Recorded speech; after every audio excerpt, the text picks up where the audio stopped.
It was a fun watch today. I was really intrigued by Bryce Underwood. Hmm. Let's start with some takeaways non-quarterback related, because I think quarterback's the biggest thing that everybody wants to talk about here. Non-quarterback related takeaways, Zach. I have some, but I'll let you go first. So if you have any that are the same as mine, you can go ahead and take it. Defense is still really good. Really good. Right? Really good. The defensive line, they lost two first rounders, two top 13 picks, and a third rounder. You wouldn't be able to tell with the way they performed in this spring game. And granted, I know that there is a little bit of an defensive line mismatch, But these offensive but linemen are in year two, man. It's not like this is a yeah, completely new offensive. They're switched around a little bit, but still, these are guys that came back somehow. right. Well, and that's actually another takeaway is I actually felt like the offensive line at times I thought actually did a pretty good job, particularly in run blocking. I still think pass protection is a concern, but I thought there were times where they were able to open up holes for the backs. That probably another one, and we've talked about the running backs, Haynes and Marshall, but they have several backs. I'm trying to remember who their third back is that scored. I'll have to go back and look.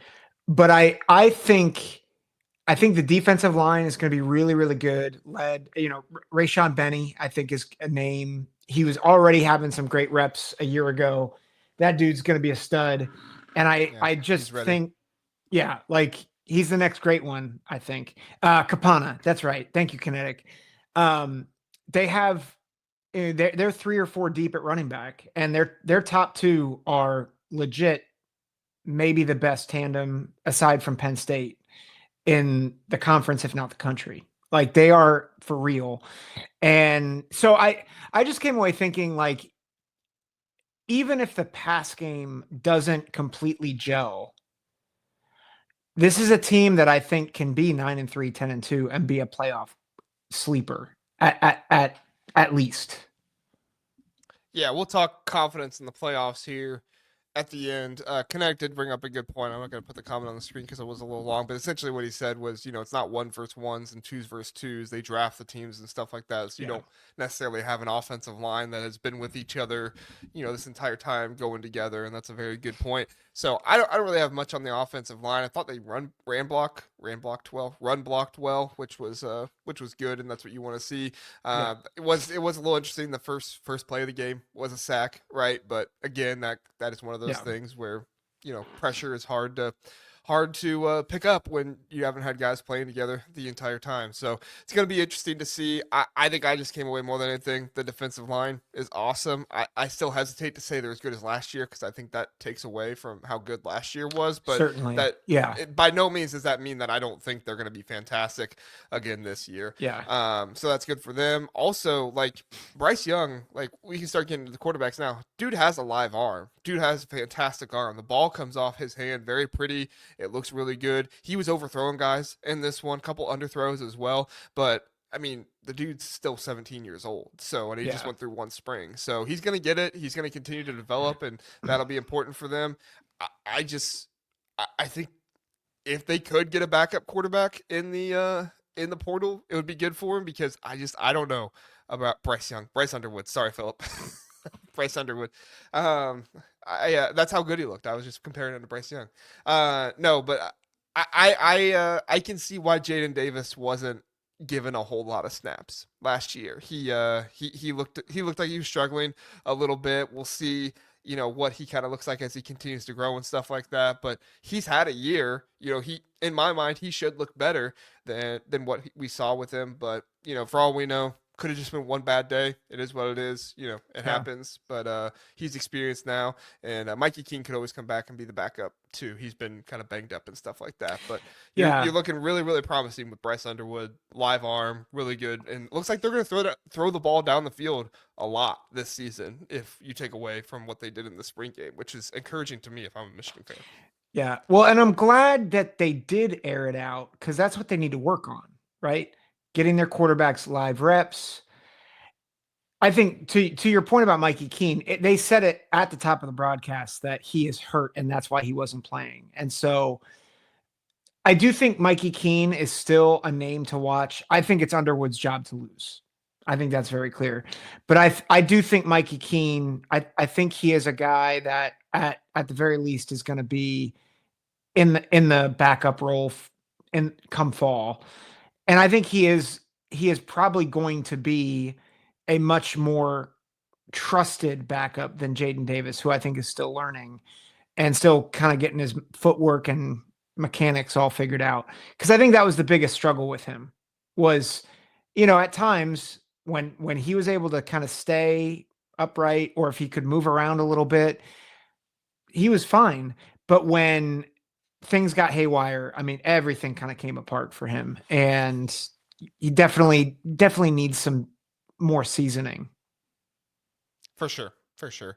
We'll see how it goes. I think ultimately, at the end of the day, if we're taking away what we learned about this team from the spring game, and I know I've talked to some Michigan fans, and their expectation is to contend for the playoffs at the very least this year. They want to make the playoffs, obviously, which I don't think is a bad goal. You should have that goal. Mm-hmm. Yep. Even with a true freshman starting quarterback, you have a defensive line like this. You don't want to waste that. You want to get to the playoffs or at least contend for it. So my confidence in them being able to go to the playoffs next season, I'm feeling fairly confident in that. I wouldn't say I'm not confident. Like I think they can do it. I think a lot of it just hinges on Bryce Underwood and how they start the year. If they can come away with a win either at Oklahoma or at Nebraska or at both, I mean, this is going to set them up very well for the season. That schedule is favorable. It's something that they have Ohio State coming home this season as well.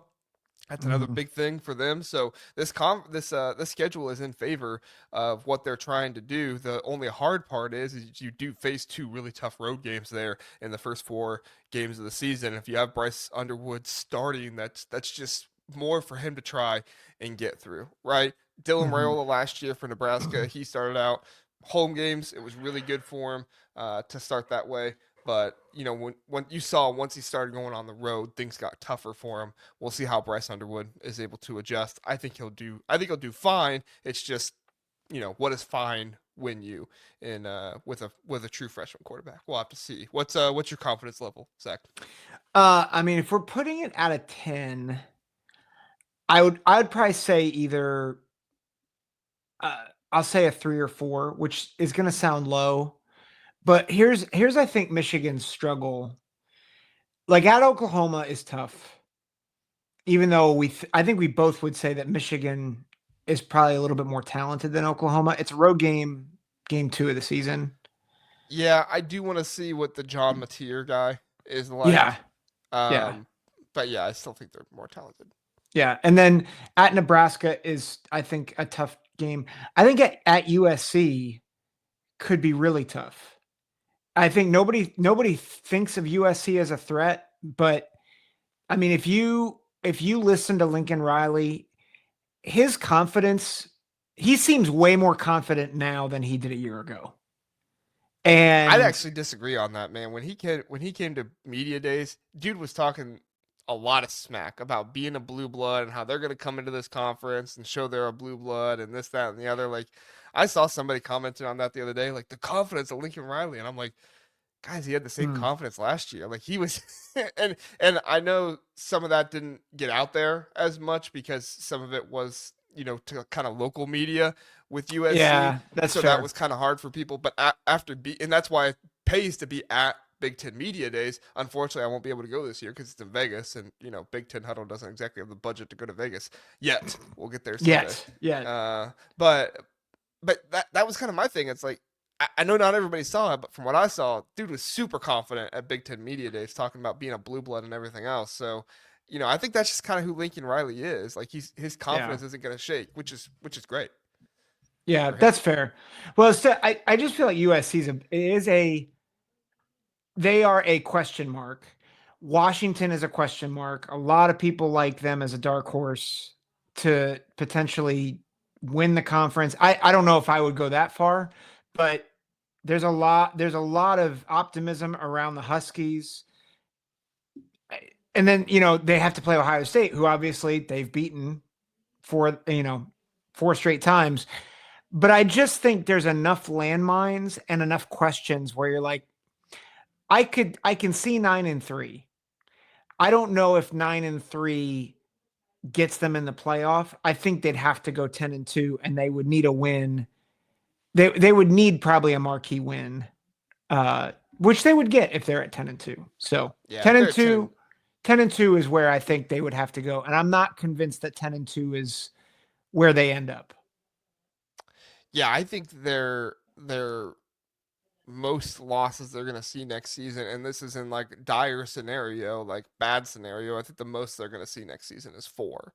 Yeah, Which, if that's your dire scenario, and I would even say like that's Ohio State's dire scenario too. Now, one I would say might be a little more likely than the other one, but still, like that's kind of the situation you find. Is also Ohio State tougher schedule, but still, like that's kind of my thought process there. I have no problem if Wolverine fans are confident in their team. yeah, You know, they should you be. have a much more talented quarterback. He's young, but he's going to grow throughout the season. You're going to see sparks this season. Defense looks to be just as good as it was last year. Collectively, maybe not just on the defensive line, but at least collectively. So we'll see how it works out. But yeah. So anything else on Michigan before we move on, Zach? No, I just think I think Sharon Moore is doing a really good job. I know you and I might disagree on Moore, but I think he's doing a good job of developing. But I think again the quarterback position, it's going to be interesting to see how that shakes out. If he shows it this year, I'll change my opinion. I just got to see it this year. So Yep. if he shows it, I'll give him his props.